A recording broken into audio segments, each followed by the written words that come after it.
तर्हि तत्र तत्र द्वितीयमस्ति तत् परिमाणं परिमाणमपि तत्र उक्तं येन काष्ठादिनिर्मितेन आयतविस्तृतोच्छ्रितेन पात्रविशेषेण व्रीह्यादि परिच्छिद्यते पात्रगतायाः पात्रगतायाम्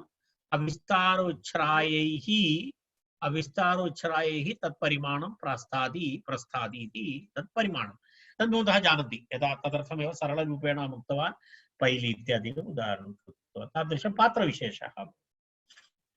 तृतीयं किमस्ति? तृतीयमस्ति आयामः। आयामो नाम दैर्घ्यं येन परिच्छिद्यते तत् प्रमाणम् अरत्नी इत्यादि। आयामः नाम लम्बाई चौडाई इत्यादिकं करोति तद् आयामः। यदा अरत्नी इति वदति एवं यज्ञे वयम् एतत् कुर्मः यज्ञे काष्ठं स्थापयामः तर्हि तत् कियत् दीर्घं भवेत्? अरत्नी। अरत्नी इत्युक्ते किं भवति? अरत्नी इत्युक्ते एतत् मम बैकग्राउंड कारणेन ममैव अहं यद् दर्शयामि तद् द्रष्टुं न शक्नुवन्ति भवन्तः।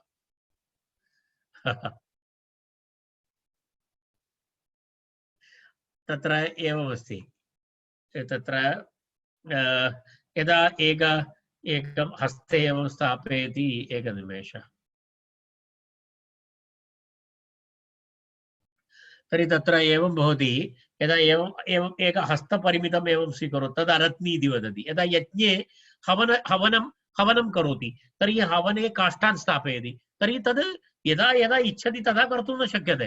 तस्य एकैकयज्ञस्य एकैकनियमः अस्ति कियत् दीर्घं भवेत् तादृशं कृत्वा करणीयं भवति। तद् लम्बाई इति तदेव वस्तुतः आयतम् इति शब्देन आयामः दैर्घ्यं येन परिच्छिद्यते तत्प्रमाणम् इति अरत्नी इति अरत्नी अस्ति प्रादेश अस्ति इत्यादि इत्यादि।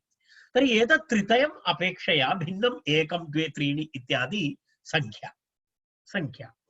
तर्हि परिमाणं त्रिप्रकारकम् इति अस्ति। तत्र किं किम्? उन्मानं, परिमाणम्, आयामः इति त्रिधा परिमाणः।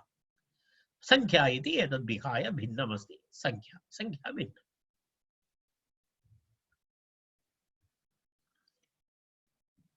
तर्हि संख्या परिमाण गोपुच्छ एतेभ्यः ठञ् एव भवति, ठक् न भवति।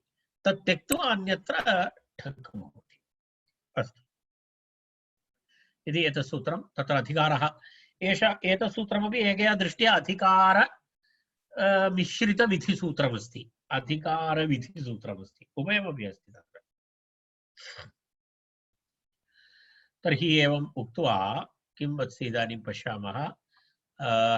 आर्हादगोपुच्छसङ्ख्यापरिमाणाठक् इति उक्त्वा तदर्हति इत्येतदभिव्याप्य ठञधिकारमध्ये ठञो अपवादः ठक् अतिक्रियते गोपुच्छादीन् वर्जयित्वा इति तत्र उक्त्वा अग्रे गच्छामः। उदाहरणम् अनन्तरं वदेत्। असमासे निष्कादिभ्यः इति अग्रिमं सूत्रम्। असमासे निष्कादिभ्यः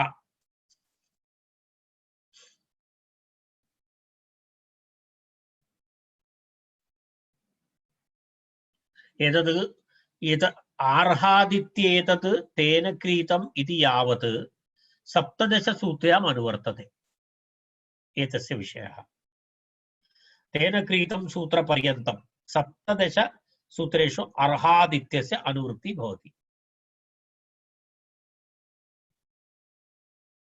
अर्थात् एतस्य आशयः नाम निष्कादिभ्यः, निष्कादिशब्दः, निष्क इति एक किं वदामः पूर्वमुक्तं परिमाण, निष्क इति परिमाणः, निष्क इति परिमाण। निष्कशब्दः सर्वं बहुवारम् आगतः, वयं जानीमः।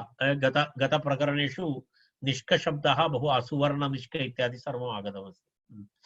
तर्हि तत्र किमस्ति सूत्रार्थः?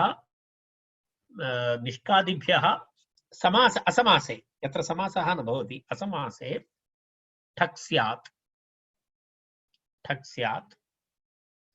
आर्हीयेषु अर्थेषु। आर्हीयेषु अर्थेषु ठक् स्यात्। ठञ् न भवति, तद्वयं पूर्वं पठितवन्तः। ठञ् अन्तः ठग् आगतः। असमासे भवति, समासे तु ठञ् भवति, समासे तु ठञ् भवति।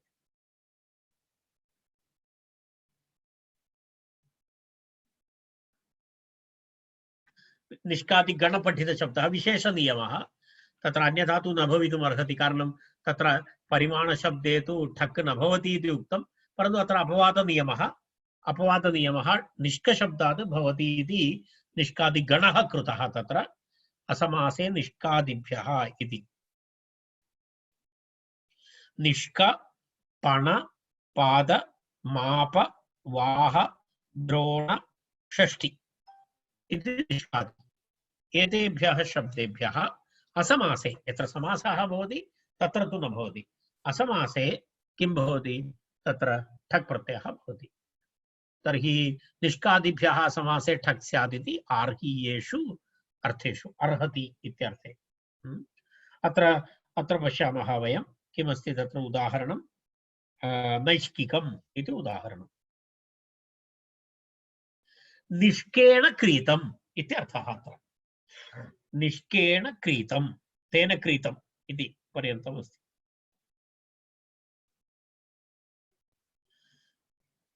अत्र असमासे इति अर्हात् ठक् तद्धिताः एतत् सर्वं भवति।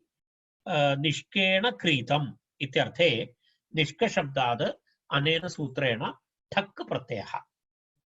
निष्का ठ, ठ इत्यस्य इक आदेशः, निष्का इक आदिवृद्धि।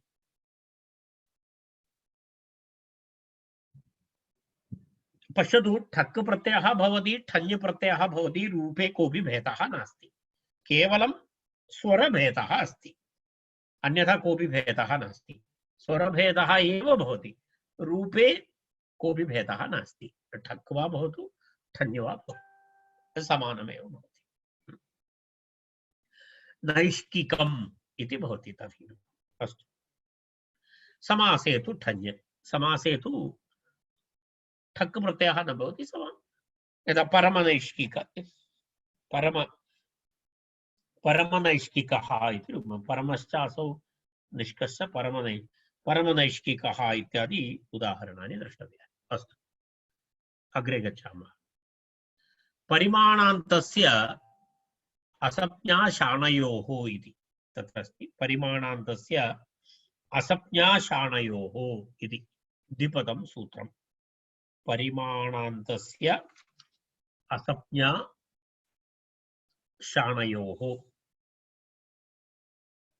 उत्तरपदवृद्धिविधायकं प्रसङ्गवशात् अत्र सूत्रमानीतं। सप्तमाध्यायस्य तृतीयपादस्य सूत्रमिदं। तद्दृष्ट्वा गच्छन्तु भवन्तः, प्रकरणं द्रष्टव्यं। तदाधारेण अनुवृत्तौ भेदः भवति, अनुवृत्तिभेदः भवति। सप्तमाध्यायस्य तृतीयपादस्य 17तमं सूत्रं वयं जानीमः। यत् उत्तरपदवृद्धिविधायकप्रकरणमस्ति तत्र यत्र उत्तरपदवृद्धि परमनैष्किकः इति उदाहरणं पश्यतु। परिमाणान्तस्य असप्ज्ञाशाणयोः इति संख्यायाः इति अनुवर्तते, उत्तरपदस्य इति अनुवर्तते, किति इति अनुवर्तते, तद्धितेषु अचामादेः इति अनुवृत्ति, अचोनिनिति, वृद्धिः अङ्गस्य। एतत् सर्वं पूर्वं वयं कृतवन्तः। एतत् सर्वं भवन्तः स्मरेयुः। तर्हि अत्र उत्तरपदवृद्धिः स्यात् नितादौ, नित्त नित्त कित्त प्रत्यये परे। कुत्र केषां शब्दानां विषये तत्र वदति, तत्र उत्तरपदवृद्धिः भवति इति उक्तम्। अर्थात् परिमाणवाची शब्दः अन्ते यस्य अस्ति,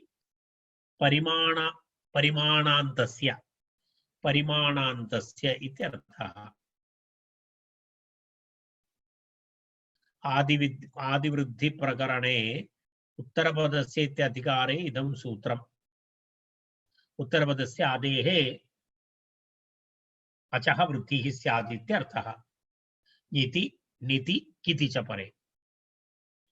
तर्हि सूत्रार्थः पूर्णरूपेण वयं पश्यामः चेत् परिमाणान्तस्य परिमाणवाची यस्य अन्ते भवति परिमाणान्तस्य पुनः उत्तरपदस्य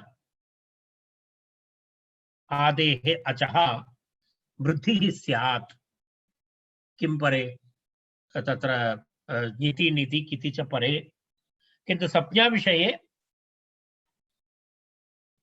शाण इति शब्द उत्तरपदे अस्ति चेत् तत्र अयं विषयः न भवति इति अयं विषयः न भवति तत्र तत्र भिन्नं भवति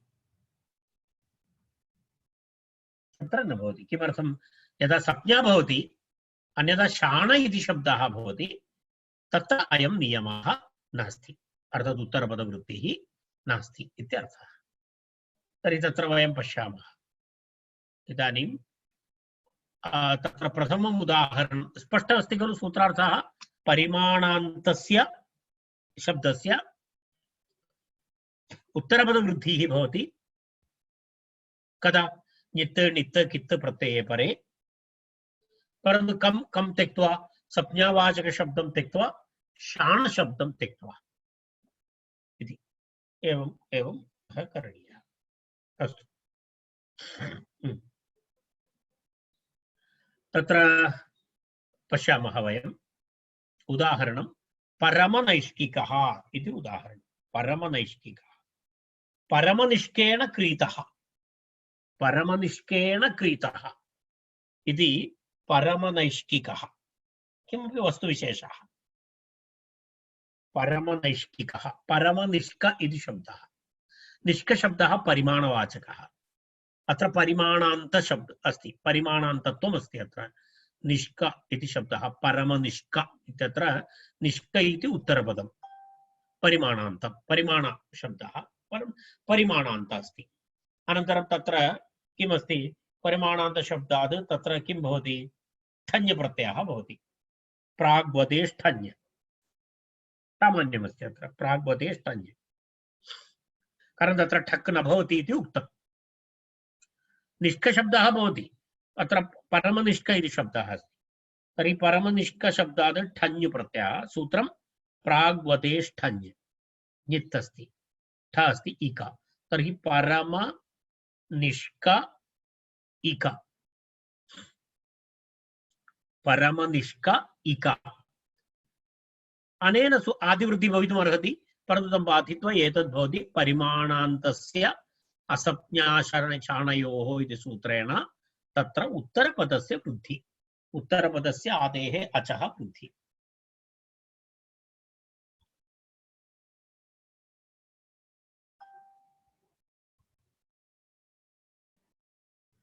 उत्तरपदस्य आदेः अचः वृद्धिः भवति चेत् किं भवति नैष्क इति भवति खलु परमनैष्क परमनैष्क इक यस्येति च इति अकारलोपः परमनैष्क इक परमनैष्किक सुप्रत्ययमादेशे पूर्वरूपे परमनैष्किक असंज्ञा इति किं प्रत्युदाहरणं पञ्चकलापाः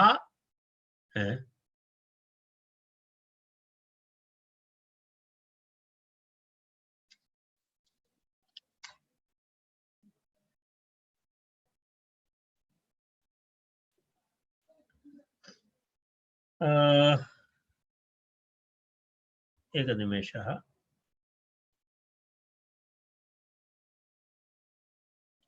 पञ्चकलापाः परिमाणम् अस्य इति पञ्चकलापिकम् इति तदस्य परिमाणम् इति अत्र ठञ् प्रत्ययः तत्र संज्ञा अस्ति तत् पाञ्चकलापिकम् इति संज्ञा शब्दः अस्ति कस्यचित् पञ्चकलापाः कलापः इति परिमाणवाचकशब्दः पञ्चकलापाः परिमाणम् अस्य इति तदस्य परिमाणम् इति ठञ् प्रत्ययः संज्ञावाची अस्ति तेन कारणेन तत्र उत्तरपदवृद्धिः नास्ति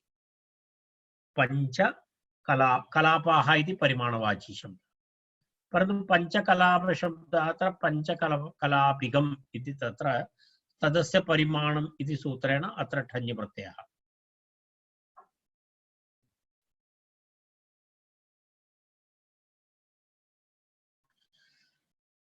तत्र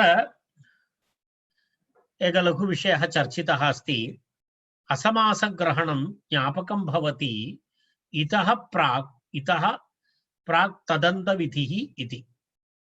तत्र एवमस्ति,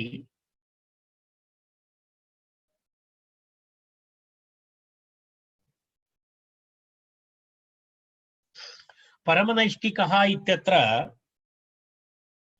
वस्तुतः किं भवति, ठञ् प्रत्ययः भवति। एकनिमेषः।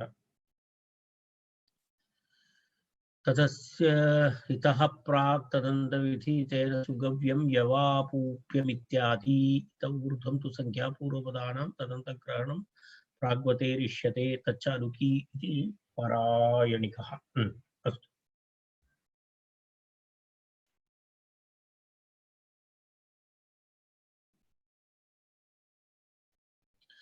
तत्र प्रश्नः एवमस्ति, एक शङ्का अस्ति।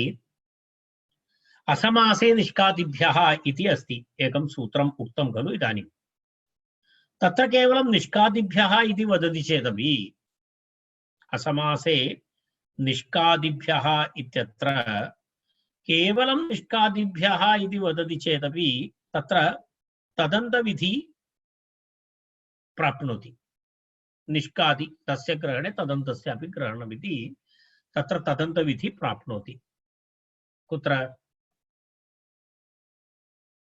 असमासे किं सूत्रमस्ति? असमासे निष्कादिभ्यः इति। तत्र तस्मिन् सूत्रे असमासे समासे इतरे इति वक्तव्यं नास्ति। तत्र किमर्थम् इत्युक्ते तत्र ठक् प्रत्ययः भवतु, परमनैष्ठिकः इत्यत्र तु औत्सर्गिकः ठञ् प्रत्ययः।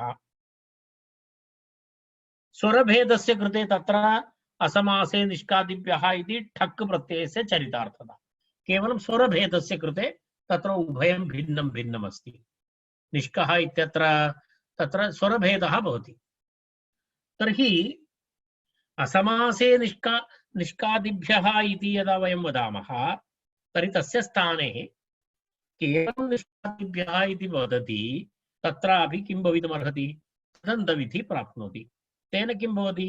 परमनैष्ठिकः इत्यत्रापि रूपसिद्धिः भवति तदन्तविधिं स्वीकृत्य। तर्हि पुनः किमर्थं तत्र विशेषतया तत्र असमासग्रहणम् इति प्रश्नः। तस्य आवश्यकता तु नास्ति खलु। निष्कादिभ्यः इति करोति चेत् तदन्तविधिः अपि भवति, तेन परमनैष्ठिकः इति रूपं तु निष्पन्नं भवति। तर्हि अत्र असमासे इति करणीयं नास्ति इति प्रश्नः। तस्य उत्तरमस्ति, तत्र एवं परिभाषा मध्ये काचन परिभाषा अस्ति खलु, ग्रहणवता प्रातिपदिकेन तदन्तविधिः नास्ति इति। ग्रहणवता प्रातिपदिकेन तत्र तदन्तविधिः नास्ति इति एका परिभाषा अस्ति। तया परिभाषया तत्र किं भवति? तत्र तदन्तविधिनिषेधः भवति। तदन्तविधिनिषेधः भवति चेत् तत्र ठक् प्रत्ययः न भवति। कारण ग्रहणवता प्रातिपदिकेन तदन्तविधिः न। एषा परिभाषा आगता वा? उक्तं वा मया एषा परिभाषा? लिङ्गविशिष्टपरिभाषा जाता। लिङ्गविशिष्टपरिभाषा अभवत्। लिङ्गविशिष्टपरिभाषा। अस्तु, एकं करोमि। एतां परिभाषाया एतस्याः परिभाषायाः अपि विवरणं करिष्यामि। किञ्चित् विवरणं करणीयं भवति। अग्रे किञ्चित् विवरणम् अधिकमस्ति।